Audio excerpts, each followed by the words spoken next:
that a forklift? Yeah, yeah. You are a son of a bitch.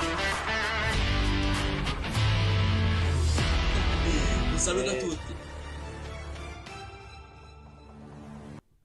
Ciao, everybody. Welcome back to the AJC. It is match day, all right. We've got Juve and Sevilla set to square off in the first leg of the Europa League Semi-Final. And I decided, amidst all the news, and it's going to be interesting once we get into it, especially the details about the latest documents coming out from Coney. But I said, screw it. Amici di Nessuno. We're rocking it loud and proud, definitely for today. And that's been the theme of this season. Everybody can feel it. They're not hiding it anymore. It's time to embrace it, all right?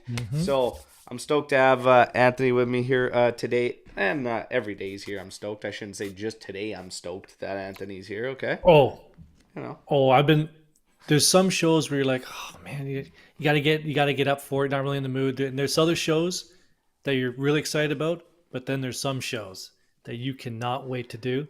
For me, it's this one. I've been looking forward to this one for about 3 days. So excited. We're gonna break down the news headlines from today and whatnot, but we're really gonna talk about this Coney thing and the docs and stuff, yeah. and then obviously get to the match ahead of us today, which, because of these documents, because of how we're kind of feeling, very, very important that Juve takes down Europa League, all right? Gonna say what's up really quick to everybody in the chat right now, dropping some comments in the live chat. Tal thy big win energy, absolutely. Got to get out there and get the job done here today. Anthony, Ciao AJC, and even today's match will be a good one. Confident our boys will go back to Spain with an advantage. Hopefully, RB comps, let's rock. Yes, ciao ragazzi. Greetings from Mass. Ciao. And CJ Anyamo, hoping we come out pissed off with a big chip on our shoulder today. Absolutely. We're going to tackle everything leading up into this one. Obviously, the lineups causing a stir right now. Okay, that's going to be an interesting discussion as well when we get to it. Want to remind everybody, Super Chat is enabled if you wish to support the channel through that way. Otherwise, the merch is there. There's a ton of Amici di Nessuno gear out there too. Thank you to everyone who's chosen to support that way. And memberships are now available through YouTube, okay, on desktops. You got to go through desktops to sign up and become a member of the AJC Army. 3 different tiers, 3 different perks, and our team chat, that's going to be combined with members that sign up for those perks. Yeah, if you were a part of it this week, it would have been filthy with fire. How we got into it, myself, Lou, and Anthony, on the whole Coney document thing, okay? Which I'm sure some of it is going to carry over in today's show. But, as promised, we're going to get to the news headlines first. Anthony is going to go through headlines. We'll spend maybe just brief moment on a couple of them, and then get to the Coney stuff, and then get to the match. And Yeah, so the big one is obviously the lineup, but good thing is we're going to get to that last, because that's just starting a lot of stir. So the first one I saw this morning when I woke up was potential for Kulusevski to make his way back to Juventus, because there is a chance that Tottenham will not pay out the 35 million because they're not going to be in Champions League. So initial thoughts are, what do we think of Kulusevski coming back? I find it hard to believe that he's going to want to be part of the project moving forward or whatnot. But if he comes back, honestly, and he was willing to be part of the project, it wouldn't be that bad for Juventus if we saw a coaching change. Playing in this setup, playing in how we play now, I don't think is going to benefit him, to be honest. So, not the end of the world, but under Max wouldn't really be that much, I don't think, personally. What do you think? Yeah, it's there's so many players outgoing, right? You and I discussed it briefly in the green room that really his only player that he would replace would be Di Maria, right? That sort of position. But we have so many open spots. De Chilio's out, Quadrado's leaving. I know he's not a winger, but Rabiot leaving. Now there was news this week of Di Maria liking staying in Torino. Chance of that happening with us not being in Champions League, we'll see. That's up in the air. But I think the benefits of bringing Kulusevski back, considering it costs $0. I know we're not making the 35 million, but I think the upside to bringing him back for another year, I I don't have it. I don't have an issue with it. Yeah. But again, I think you I hit the nail on the head there with the manager. yeah. If it's gonna be back to what we were seeing before, where nobody could figure out where they want to use him best and whatnot, especially Max. Under Max, he did nothing for Max. Under Pirlo, he was okay, but yeah, it's not gonna be much. The kicker though is what's gonna happen with the roster, what's gonna happen with these circumstances, because that kind of lays it all out. If all of a sudden we get really really tight for fun, we're going to be tight for funds regardless, but if certain circumstances come through some of these cases, then yeah, that would not be the end of the world if Kulusevski came back. But I really do think under Max, I don't think it's going to amount to a whole bunch, because it is seeming like Rabiot and Di Maria are going to very much be tied to what happens with European play. I do want to take a quick second, CJ. Yes, you go through desktop on YouTube. That's where you can find the memberships and the tiers. Want to say massive congratulations there. Your boy Luca was born, and Vlahovic has scored twice since. All right, there you go. Let's rock with that. Love it. Congratulations. Now, more news headlines. Now there wasn't news about McKennie coming back, but I think got to keep that in mind. McKennie, Zakaria, Artur. I think the Continenza is going to be absolutely jammed with people. They're not going to have enough lockers when all these guys start rolling in next summer. So there was another piece of news was Coop Miners potentially coming in, and then they spoke also with the CEO of Sassuolo in terms of Fratesi, and he mentioned yes, there has been interest from Premier League teams, but he's also waiting for discussions with the top teams and said, yeah, so a couple of young talents. Coop Miners, I'll let you handle that one. Fratesi, I think that's a whole, I think he fills a lot of need for us, but I'm a little worried about the price tag. But there was some discussion in our group chat this morning about Coop Miners, and lukewarm, I would say, is yeah, sure, more of a, I think the average was, yeah, sure, why not? Coop Miners? I wouldn't mind Coop Miners, but I mean, we've also heard the rumors of the price Atalanta is going to want. This is what's going to come down to in all of this that we're talking about, and targets and whatnot. And I painted the picture of the potential of us falling out of Europe changes our mercado drastically as well. Yeah, it could change our targets dramatically. And if I'm looking at the midfield and I'm looking to bring a midfielder in, with the names that we have rumored, Coop Miners for me, and spending whatever, even 40 million, even though they want a little bit more than that, that doesn't make sense to me based on all the holes we have and who we can bring back in the midfield, like Rovella and whatnot. You've got Locatelli, you've got Fagioli, you've got Miretti. That doesn't make as much sense to me. If we're talking about adding, and I know that many are against it, but if you have a shot at a guy like Verratti, that's a different kind of boost to your team rather than Coop Miners. So there's things that might make more sense in terms of taking a shot, but Coop Miners for 40 mil, I'm probably going to pass in this particular mercado coming up. We need fullbacks. We need a partner for Bremer, a mainstay center back partner for Bremer. Those are top priorities. Because even if we're talking at the top end of the pitch, let's say Di Maria doesn't stay and whatnot, you still have quite a bit of talent, and you can potentially spend a bit there, depending on what targets you go after. Because we've got Ealing Jr., you've got Sule. The big kicker too is Vlahovic's future, which is up in the air. It's again, there's a lot of question marks that are out there. And hey, I get it with Verratti. Injuries and whatnot. I think we're only a year past from him being like almost unscathed and whatnot. And then he gets those. I get it. You know what? Forget Verratti. What I'm talking about is level of quality. Mm-hmm. Level of quality.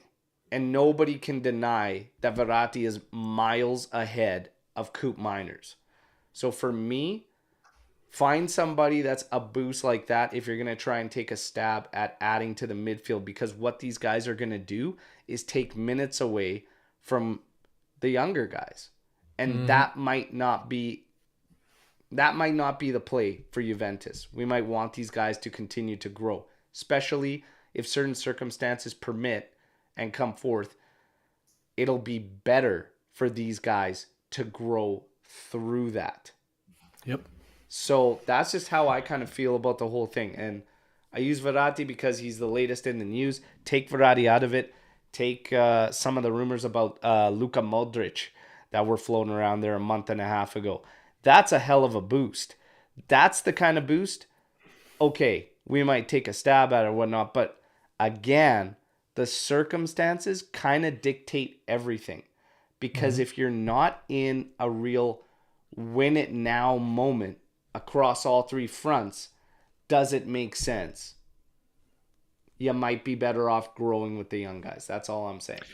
The only thing I would say for Verratti is you're hoping to catch lightning in a bottle like you did with Pirlo at an advanced age. When you brought Pirlo in, Pirlo was close to the same age that he is now, maybe a little bit older, right? So Verratti's 30. I think Pirlo was 32, 33 at the time when we brought him in. So you're hoping, if you bring him in, you're hoping to say that this guy, rejuvenates his career, because no one can doubt, no one can deny that what Pirlo did for this club when he came here after Milan. So Yeah. for me, I would I would hope that he would give us a boost like Pirlo did.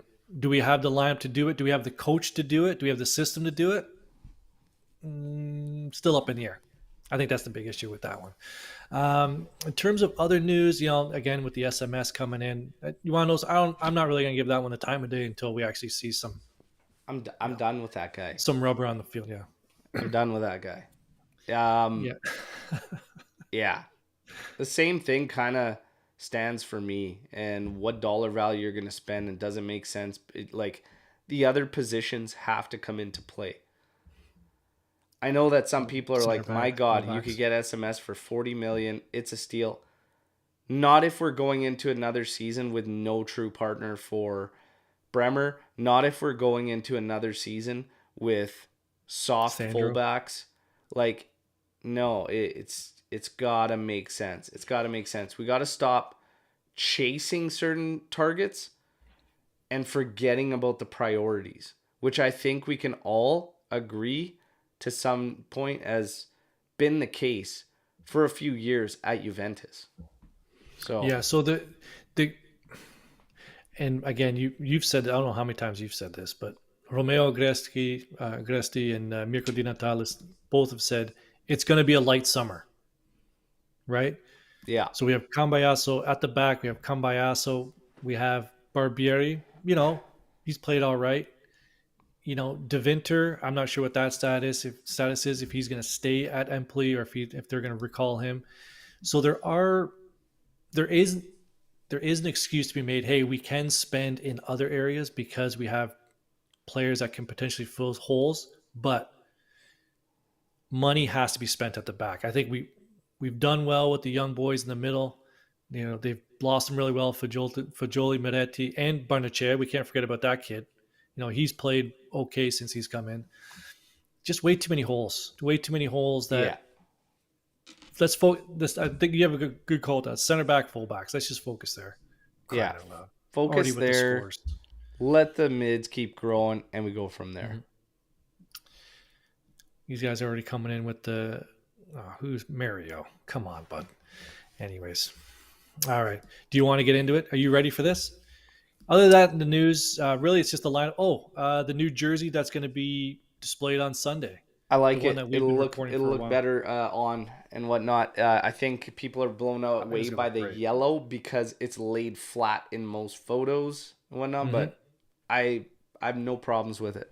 I like it. I think that son bitch is going to sell like hotcakes. It's going to fly off the shelves. Yeah. I think they're going to like it.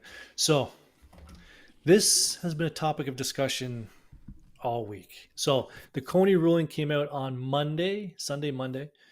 So I would suggest, first of all, anybody here to go, you can download it. We can send it to you. We can post it on the main. Downloads as a PDF.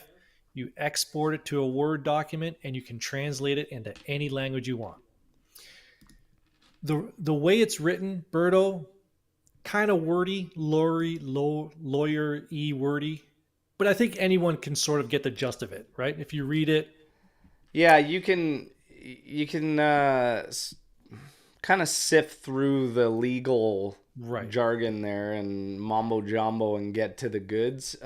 It's 75 pages. Each page, it's almost like you got to read like the bottom half of each page and it'll give you the details and the gist. Yeah. So, but don't skip anything. All right. So the way it's laid out, and really, you only really need to read the first 25 pages. So I'll just give you a quick overview of what it's like. We both read it. We both read it twice. And it's hilarious because we both see it completely different. This is why I'm so excited about this show, because this is fantastic. So the way it's laid out is they discuss the what Juventus is being accused of, right? So I'm just going to read some words here on the screen. So they characterize a systematic overvaluation of players, right? They talked about cross transactions, so transactions not generating any significant flow in favor of the clubs. So no real money going either way. Everyone's sort of breaking even, is how they call it there. Very limited cash flow, equalize, prices for trades not exactly equivalent. So then they tie that with how to value a player. And Berto here took a big issue with that. I want to let Rocco know here that I'm going to clarify what the difference that they're trying to say through these documents is, according to this, because from the outside looking in, it's very simple. It's Juve's made capital gains, 6% out of the whole entire thing of what they made, and they made it what they're claiming.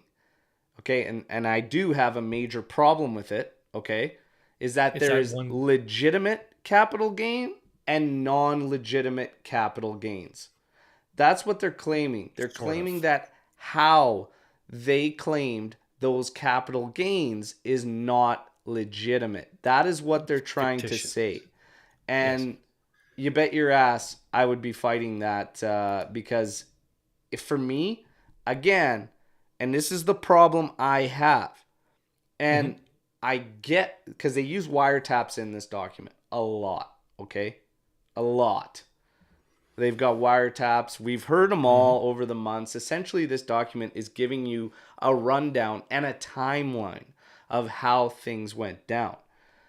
For me, everybody should read it. Everybody should read it and come to your own kind of conclusion. Whatnot. But for me, the base, okay, and it's from pages 3 to about 13, is literally them in a one-off circle jerk, if that's even possible, okay? A one-party circle jerk with these guys trying to state how hard they tried to come up with how you can evaluate players, and they can't, okay? That's pages 4 to about 13. They can't do it. They can't figure it out. Then it shifts into... That is why this is not about, okay, so they've switched it. It's not about the player valuations, even though it was at the beginning. We've switched it to a system. A system. Systematic overvaluation. Of overvaluing players. However, you have just stated in your own document, there is no set method to set player values. Yeah. I Okay. have a major problem with this whole thing because the base of it all, that it all stems from, is completely weak. There is no substance to it. They change, okay? And then they want to change it to this system thing. Okay, that's fine. But you're still basing it off player values. And I don't give a shit what Baratici says. There is nothing. If I sit here and I say, Ant, you know what? I Mm-hmm. shouldn't sell this car in front of my house for $5,000. I shouldn't do it. It's not worth that. Mm-hmm. But you know what? Ain't no fucking rule stopping me from putting that thing, listing it up, and saying, you know what? I'm selling it for 5K. Okay. So Al has simplified it. So again, I really want people to go and read it for themselves because he's right. They discussed the valuation of players, and then at the end they said basically you can't put a value on a player. You Essentially, can't. like they go through a whole thing, and then they say you can't really put a value on a player. Irregardless of that, they go on to not. That's not what I'm saying. That's what the page is saying. They're saying even so. So what they've done is they've tied in this document, but I'm sure in the court case they're going to have to tie it a lot more for in the salary maneuver case. Let me say something first. This is Italian sporting law, right? I think where the issue Al really has, and what I really have, is that you can just show intent to deceive. So what the evidence in front of these judges, what they've written here and what they've heard or what they've seen in documents and wiretaps and that is that they were satisfied that they've seen intent on the part of Juventus's management, sporting director, from the top to the bottom, they say, from the top all the way down, that there was intent to deceive. There was a systematic overvaluation of players in order to generate funds. Again, Berto, you're right in the sense that you can't value play. What is the value of a player? But what I'm they're, going to challenge intent too, though, Anth. I'm going to challenge intent. I Because know, but I think what you and I can't wrap our heads around is how this is in Italian sporting law. You can get away with charging a team and then slamming them with minus 15 points just for intent. That's the law over there. That's what it is. even it, like I said, intentions, Mm-hmm. we know what the intentions are. Everybody knows Mm-hmm. what. I don't have to listen to a wiretap to look at transfers by other clubs to know what they're trying to do. My problem is intent matters not. It comes down to bloody rules. Otherwise, all you have is a club, whether they state what they're trying to do or not, that doesn't Mm-hmm. automatically, all of a sudden, create a rule. So ultimately, one way or another, however you slice it, whatever these guys said in those wiretaps, and we've heard them, we've seen them on headlines, Mm-hmm. it doesn't matter ultimately because all you have at the end of the day is a team making moves, correcting books against no rules because they do not exist. That's the bottom line, any way they slice it. So I don't care about the wiretaps. I know that he's trying to do that. But again, where is the rule stating they cannot do it? It's simply a spirit. We have deceived what? We have not deceived rules. We have deceived the spirit of the Mercado because even in one of those wiretaps, Baratici clearly states we shouldn't be doing this. They don't want us to, but there is nothing against it. And he's not wrong in saying that. So, again, it is very, very tough to pin something on intentions just because you have them voiced when you can clearly see all these other teams doing that. And again, ultimately, that doesn't create a rule all of a sudden Mm-hmm. just because they're saying they're doing that. And again, I just want to say this. Okay? The intentions. How can a club correct its books? Because they put in FFP, and this does not even pertain to Italy, which is another major problem I have with this. Your registration in Italy is paying your fucking tab. That's it. And showing your books. These are our books. Here, we've paid our tab. You're registered. Congratulations. In Europe, yes, that's a problem. But even when we bring up, let's say, cooking the books, he cooked the books. He found moves with other teams. And one of the major things they talk about in this, why it's a problem, is because other teams were able to make something from these moves as well, which are like, you can't do. Well, apparently you can. Because, again, there was no set rules establishing that those deals that were taking place that were agreed upon by multiple clubs, there's nothing stating they couldn't do that. And if they want to say, well, teams are partnering up or whatnot, I don't care what industry you want to look at, there are business relationships. And if you're not in one, tough titties. Yeah. So where this is also above our pay grade, because again, we don't get paid for this. You know, we're just a couple of schlubs trying to read a legal document.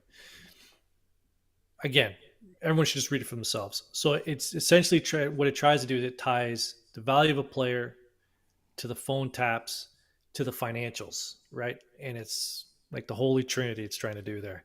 So what they've said is that based on, and they haven't, and to Berto's point, they haven't said this phone tap links to this document, links to this financial piece of paper. Obviously they don't have time to do that in this document, but I'm sure that'll come out in the salary maneuver case. But what it really boils down to in terms of the prosecution is that they were using these transactions that provided no, they weren't even transactions, but they were essentially creating capital gains, fictitious capital gains. And as a publicly traded company, that's an issue because then that can be considered stock manipulation as well. So there's a lot to this. And again, I would really suggest people read it for themselves because look at this. I saw it one way as it, for me, it appears that they have enough evidence on Juventus on the way it's written to say, yeah, maybe we should take a plea deal because it sounds like there's a lot there. But then you can be someone like Al who looks at it completely different. It's so the main thing they're going with too is these swap deals. It's these swap correct. deals that two 14 clubs of them. show numbers, okay? They both show positives. In the long run, they end up depreciating big time, whatnot, but Yep. it's the short-term profit, whatnot. But again, at the base of it all, you have nothing at the base of it all because there's nothing set and established. So your base is the value of the player. The base of the document is the intent to deceive and create a systematic overvaluation of players. That's their base. So that's And my problem is if you're gonna find something wrong with this, which I agree with, is the fact that they're a publicly traded company. And ultimately, but still, we're talking about them moving assets one way or another. Whether the numbers that they're doing are skewed to whatever grade you want to talk about or whatnot, at the end of the day, you can't hide a human being. And the players are their assets. Wow. They're moving players. Players are transferring. Okay. Players are making swaps. It's happening. So even to say that they're generating these numbers that are false numbers, they're not real numbers, they're assets and another team has involved in it. So technically they are doing it. But I can see a problem with it from a publicly traded standpoint. I can't see that tying into the sporting side, especially in Italy. This is my main problem with this whole thing. And my biggest issue with it all is that at the base where this all stems from, they don't have any rules that they're putting this through other than intention and trying to deceive the mercado. How are you going to regulate intentions just because you've got wiretaps on us teams and the other teams are private and you're not able to wiretap them? This is a mess. It's a mess. So that's the biggest problem I have with this thing. We can't fight the fact that there's no base and no substance to this whole thing. We can only fight now these wiretaps, and this systematic intention is what we have to fight now. And that's where things could get sticky for Juventus. So a couple things. So this was a ruling on Article 4. When it comes to the minus 15 points, and I was in discussions with someone else about this, I said there's the only thing in here about the minus 15 points coming back is that it was 3 words: lack of reasons. It was one line stuck in the middle. What I found out is that the minus 15 points coming back is a completely separate ruling because that was a different appeal. So that's going to be another document that you and I got to read. No idea when that's coming out. So again, this was just a ruling on Article 4, not so much on the 15 points, but it does mention there, please give the 15 points back. It also mentions in there that Club Maradona that showed up. Did you see that part? They're just yeah, off you go. Yeah, fan club. Yeah. So, and then there was another one.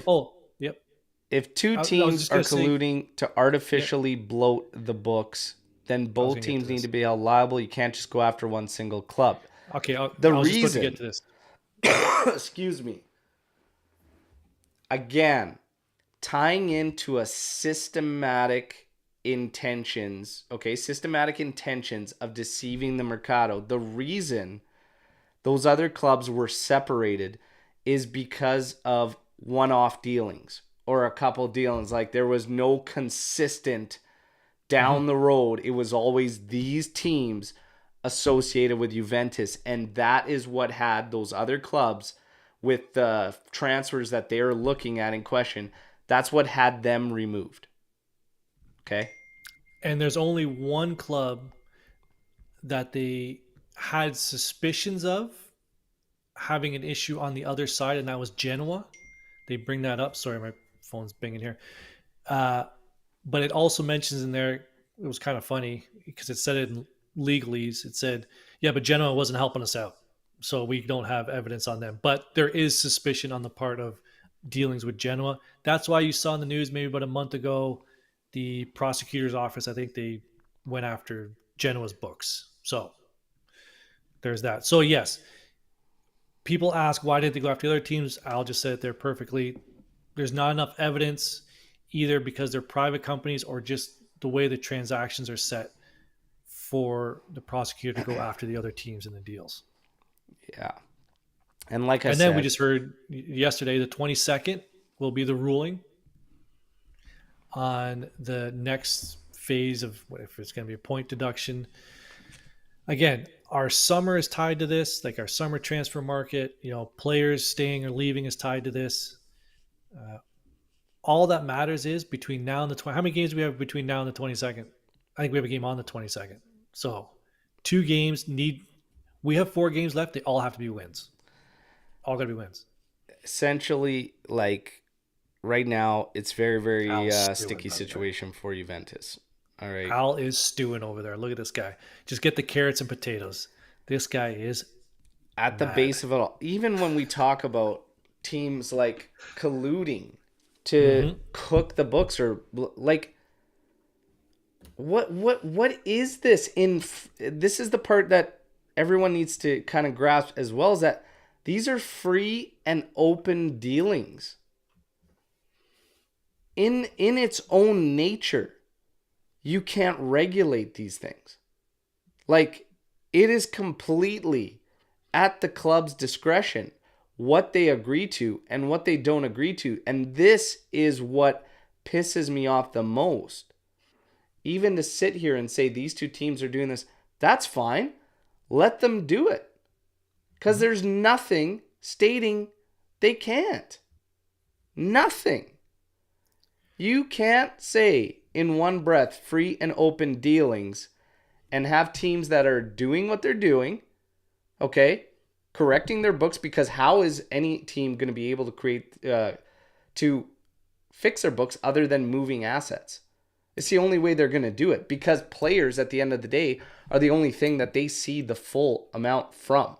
And whatever they draw on their books, that's going in. Everything else, jersey sales, all this crap, all has other costs and other things tied to it. The players is their biggest assets. That's what they're going to do. So even to say teams are colluding and they're coming together and they're doing this, okay, that's fine. But what do you have in place to stop that other than your intentions? What do intentions matter if yet again you have no rules? That is the problem. That and I find it hilarious that they want to do this. They want to pull all these cases. I don't give a shit what anybody says on a wiretap when ultimately what they say matters not. I'm just going to give you an example. I shouldn't sell this player for 20 million. He's not worth 20 million. He's not. And you've caught me on tape saying that.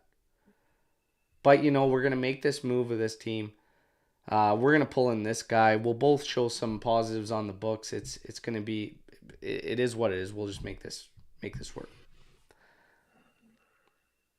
Who's to say from that wiretap to the point of the deal being made that I wasn't sitting somewhere at a coffee shop and saying, no, you know what?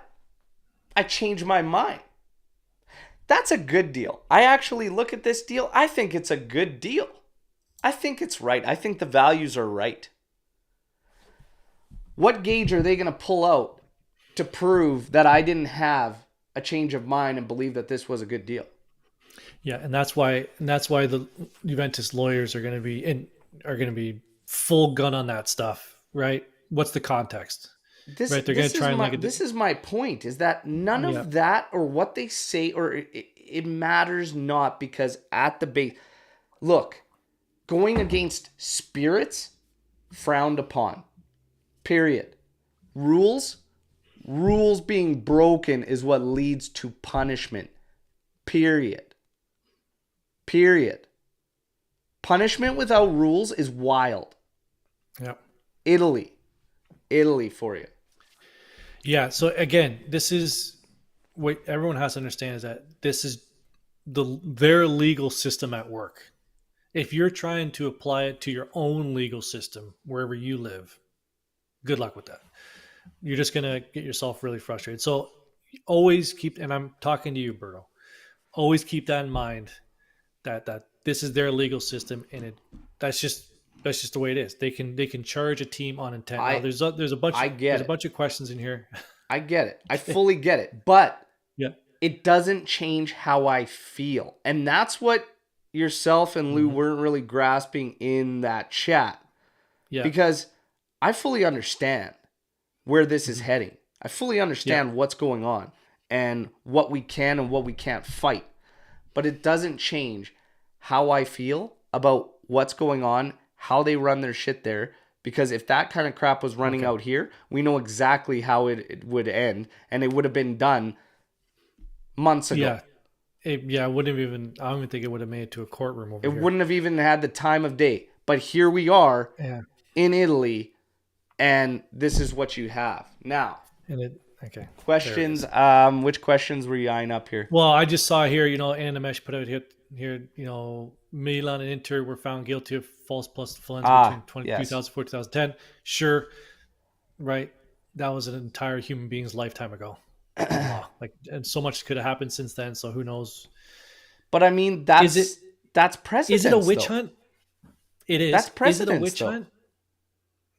And I will remind you that we're talking about a team that all this and everything they have in this document, 75 pages of fucking jargon I had to read. We're talking about a But you did it. 6% flux on the revenue. 6%. There was a team 3 years ago, one of the same teams out of these two, that couldn't make their registration properly. They faced a fine. They faced a fine when they found out that the books weren't right. Can't meet registration on payment and stuff like that. A fine. I'm telling you, it's not right. It's not right. But that's just me. We gotta wait and see. There is literally nothing that we can do. They're gonna go to TAR. They'll go. Okay, so before we get into, because we have We got to limited get time to the here, game real quick, but we gotta get go to ahead. the game. But you and I were talking about this. Is Juventus gonna take a plea deal? So I had this chat with Tal from Empire State just yesterday, and I said I can see a plea deal potentially being in play. However, at my core, and I'm leaning, I was always 100%, absolutely not. Absolutely not. I'm at a point of maybe 70% now saying fight this thing till the end, because ultimately the damage is always done. It's already done. It's already done. The damage is already done. You can take that statement and look at it both ways. The damage is already done. Do you keep fighting this thing to the end to win, but then just have crickets out there and ultimately still that damage and that headline, all this shit that went down for 6 months because of how they've run it in Italy, that damage is done. Do you fight it? Do you fight it till the very end? The damage is done. Do you take minimal damage, brush it aside, and move on? You're always going to have that stigma around your club that, you know, corrupt. I get asked, corrupt club, corrupt Juventus. Amici di nessuno. Do you just embrace it, take minimal damage, and move on? I'm still on the fight train, but Anth, what about you? I'm really on the fence. I think they're gonna. I don't think they're gonna settle here in terms of we have no options. I think they have options either way. But to your point, right, on the greater financial scale, which one's better? Just take the plea, take a couple points this season, or push them to next season, and then a X dollar financial penalty, and then move on. Or do you want? Because if they take this to a plea deal and they don't like it, they probably will go to TAR, and they're going to drag. Juventus is going to drag this thing out. But then if you drag it out, you could be excluded from Europe just for being in the courts. Like I said, and Nikki T bringing it up here too, and we were talking about this in the green room. The fact that there's even a plea deal in there for me, if everything was so concrete against you, that's what leads me to still be more towards the side of fighting. Like, why would a plea deal even still be in there for Juve? Do you know what I mean? Like, that's a big question that I still have pertaining to all this. All right. But we're going to be in the Super League in 2 years anyway, so what difference does it make? Exactly. Now, we got a game today, and because of everything we're talking about right now, Europa League has become massive for Juventus. Okay? Absolutely massive. We were in the semi-final with Sevilla. We are going to start off at home today. We are going to be bringing you a live watch along. I am going to be doing a live watch along for this game. It's massive, and I pulled some strings. Nice. I'm going to be doing it live, okay? I hope to see all of you in the live chat. The last one was wicked. Had about 70 with me sharing in reactions against Atalanta. I want to see 100 minimum today for this one. It's going to be massive. I'm already fired up. I've been fired up for this game for 2 days. I've been fired up about this discussion with the Coney documents, okay? Let's go. Today is a massive one. Let me be your commentator. I hope to see you all there. I'm going on live, half hour before kickoff. All right. Oh, yeah. I may or may not have a ton of Red Bull. Okay. There might be some brews floating around. Who knows? I'm fired up and I need something to Anything can take happen. the edge off. Now, this game, they've only Yes, met sir. 4 times. Okay. Okay. They were both in Champions League and they were both in group stages. Now, Juventus, out of those 4 games, coming out with 2 victories and then 1 loss, 1 draw. But that was a long time ago. 2016-17 season, the last time they met through Champions League. The odds today. Juve pays 1.8 times your money. A draw, 3.5 times your money. Sevilla to win, just shy of 5 times your money. Yeah, I will not put money on that. Don't do it. Don't do it. Look at Not this. gonna do it. The predictions are starting to come in. Fire away, everybody. Fire away. Okay. Smart people Sevilla, out there. a mixed bag record coming into this clash, okay? One victory against Juventus in the previous 4 meetings. We talked about that. But the Spanish side have won each of their last 6 games against Italian clubs. Sevilla can take confidence from their performances, obviously, against Man U, all right, in the previous round after trailing Man U by 2 goals in the first leg. Fought back, finished 2-2, ultimately ended up seeing Man U out. It's going to be interesting. Sevilla has received a triple fitness boost heading into this one. Lucas Ocampos, Fernando, and Eric Lamela in their traveling group. Okay? What we expect to see out of them is a 4-2-3-1. And yeah, like I said, all 3 of those guys coming back set to be a part of it. They got a decent lineup too. Bono in net. Had a good World Cup. Navas, Bare Rekic, Acuna, Fernando, Gudelj, Ocampos, Rakitic, Gil, and then Enesri. Oh, yeah. Okay. That's what we should be expected to see out of Sevilla. Again, Juve's going to be favored in this one. Juve's been favorites to win this since making it to this round. So semi-final, they were actually favorites the round previously as well. They were up there for favorites. Soon as Man U gone, whatnot, semi-finals, clear-cut favorites. We've never felt that way, obviously, watching this team play and not knowing what Juve is going to show up. For us, this is probably as close to full strength Max has been. Pogba's getting some minutes and stuff. Obviously not ready to just jump in there from the start. But it's as healthy as we've been. DeShilio underwent knee surgery. I wish him all the best on the road to recovery. Okay.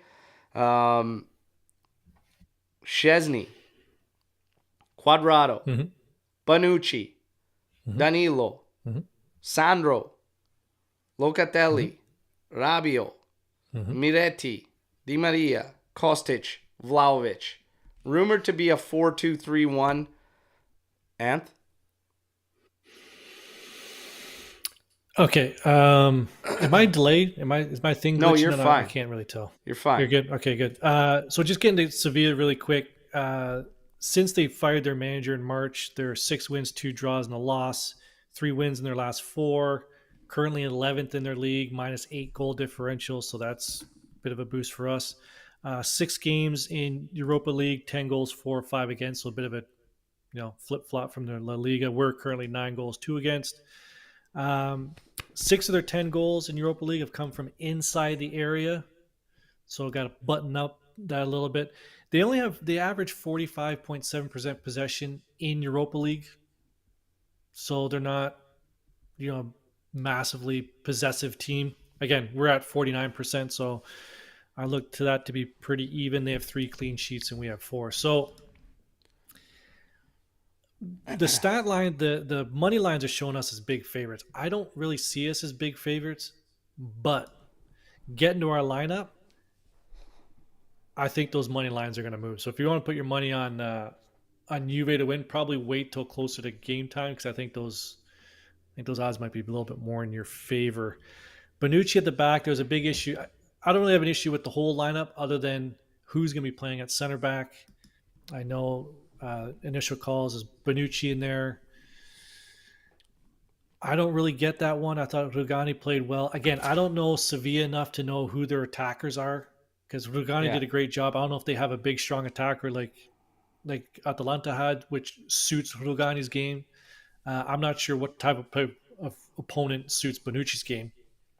Uh, I think it's just the magnitude of the game, semifinal. I don't think Max wants to risk it with Gatti in there. That's why he's going with Bonucci. And the opponent doesn't suit Rugani. That's the only thing I can see why he starts. Bremer not being available is massive for this team. Huge. Big blow there. Mm-hmm. Number one, I don't believe we will be playing a 4-2-3-1. No. Okay. I don't believe it. But what leads me to believe that there is a possibility of that happening is the fact that Fagioli is not in there and it's actually Miretti in there. Mm-hmm. Because out of the two, over the past several weeks, Miretti has been the one that has been doing a lot in terms of creating space up in the attack. And Fagioli's been doing a great job. He also makes up 1/3 of the best midfield three we have played this season, which is with him, Locatelli, and Rabiot. But Miretti has found a rhythm in getting involved up the pitch. Yep. Kostic being out there, Miretti, and even Di Maria, it leads me to believe that just maybe, just maybe, we could be in a 4-2-3-1. Still, that doesn't have me confident in playing Bonucci. I don't... He got pulled earlier this year from games, and it was from falling flat on his face. Okay? Crucial moments, crucial games, that was it. Slowly, at the end of the year, at the most crucial time, he's starting to get back in there, but it hasn't changed from watching him. I don't have confidence in watching him. It's not there. I would not be going with Bonucci. He finished the last game well. But that's because he had the bandage and maybe he had the one eye covered up. Even for the him majority of that trying game, to channel his inner Chiellini was like shades of where it needs to be. I just can't get behind playing him in this particular game. However, what it's really going to come down to is how we approach this and how we play it. If we come out soft, if we're not on the front foot, if we're not getting after it, problems. Big problems. Can't be soft. Yep. Big problems. Okay? But ultimately, the lineup, I can see the Miretti call. The Bonucci one, I really can't. And here's the thing, like Cuadrado on one side, Sandro on the other, Danilo and Bonucci as your true center back pairings, even if you're going to go 4-2-3-1. You slap Gatti in there. In there, gives you the ability to not play 4-2-3-1 if you want. Go your three side. He can take up. But here's the thing. If Gatti comes in there, he's going to play to the side. Danilo at the heart of the three-man back line, if we go into that three-man back line, not ideal. Rugani has to be the guy if you're going to put one in the heart out of who we have available with no Bremer. This is the conundrum we have.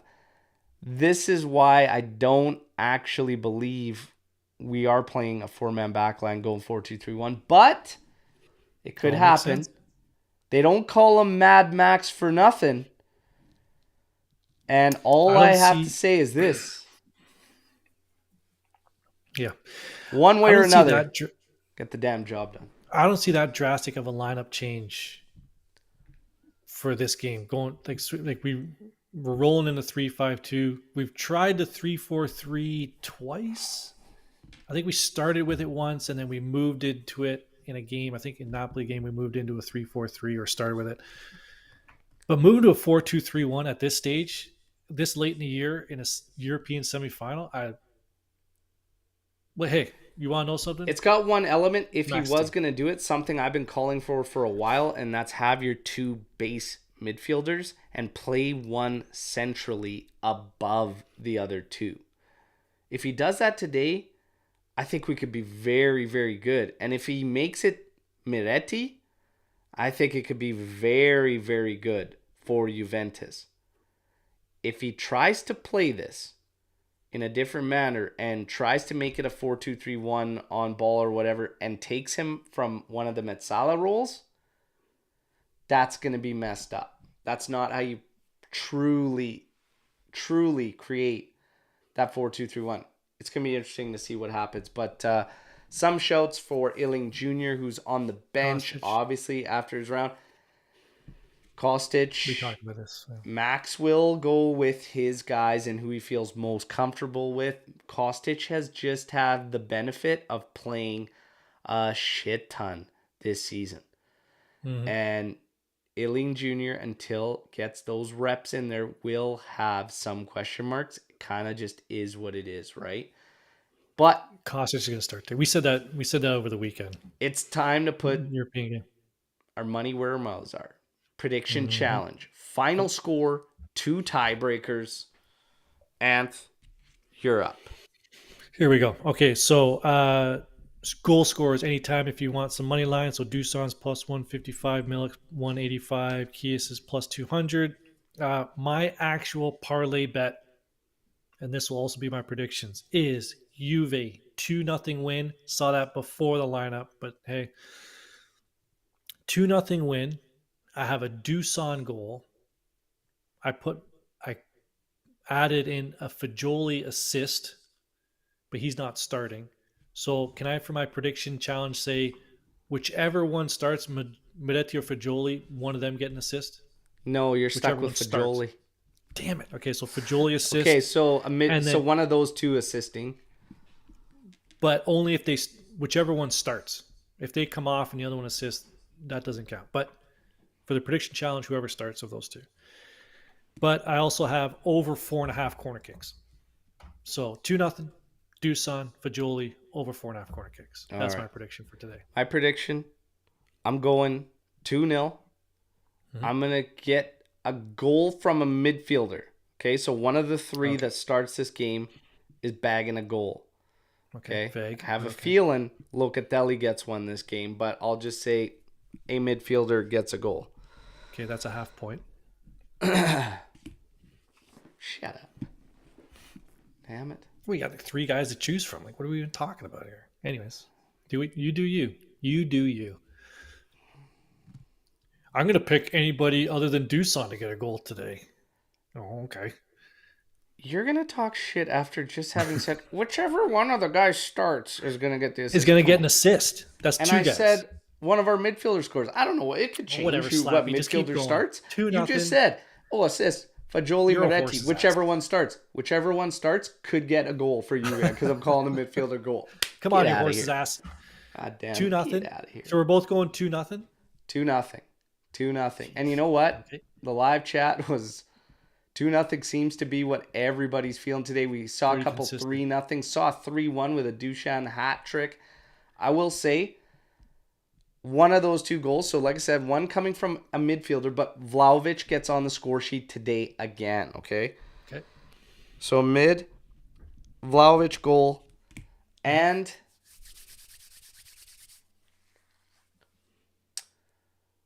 Vlahovic's goal is going to be a PK. So Vlahovic will step up and take the PK. Good call. 4-0. Holy Deepak. Holy, love it.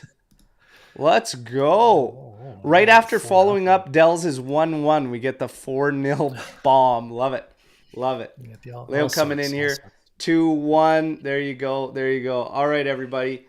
Tal coming in here. 3-0. Vlahovic goal. And Moretti getting his first. There you go. There you go. Love it. Hope to see it now. Need it. We talked about a lot in just the Coney thing, everything. Like, this is huge. And if we want to get into that final, what happens today is massive and a very, very critical match.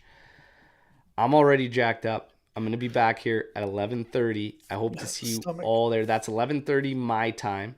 Okay. So what is that? 2:30 Eastern time. 2:30 for me. Yeah. Hope to see you all here. We'll get jacked up for that half hour, getting ready, leading up to kickoff. And then let's see, make sure the lads can get the job done in Turin. All right. Everybody, great preview. Getting ready for this one. Sevilla getting a boost in fitness. It's funny when we're always favored going into all these ones, but we just have so many questions about our lineups, about everything, and nerves are kicking in. I mean, we got a ways to kick off, and I'm feeling the nerves, okay? I'm feeling the nerves today on this one. Let's see what happens, but we're going to go through it all together. Live chat's been amazing. Anthony, pleasure as always. We highly recommend you go and just take a little bit of time, read through those Coney docs, come up with your own conclusions. But for me, bullshit. But I was told I had my tinfoil hat on this week and everything. Called a dummy is what it is. But remember, this is the people that complain about their economy yet have a siesta time every single day, leaving so much money on the table right across their country, especially from restaurants alone. You can trust them or you can trust Alberto? I know who I'm picking. All right. FIGC, Coney, Cine, Saffron, Gravina, Sevilla. We're coming today, all right? We'll see you all in about 4 hours, 45 minutes, all right? Hope to see you there for the watch along. As always, fino alla fine, Forza Juve. Like the video, subscribe to the channel. We'll see you all a bit later. Ciao tutti. Yeah.